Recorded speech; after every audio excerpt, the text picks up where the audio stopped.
राजापूर तालुक्यातील देवी हसोळे गाव, तिथला कातळ, हे कातळ शिल्प आणि ही पांडवकालीन विहीर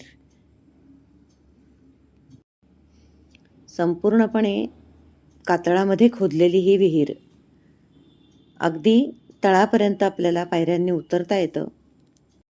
आर्यादुर्गेच्या मंदिराच्या बाजूलाच ही विहीर आहे. या मंदिरातलं पाणी येथूनच नेलं जातं. 12 महिने पाणी असणारी ही विहीर, या विहिरीत तळापर्यंत वरून येणारा सूर्यप्रकाश दिसतो आहे आणि समोर विहिरीच्या भिंतीवर आपल्याला एक खूण दिसते आहे. त्याला पांडवांची बोटं म्हणून ओळखलं जातं.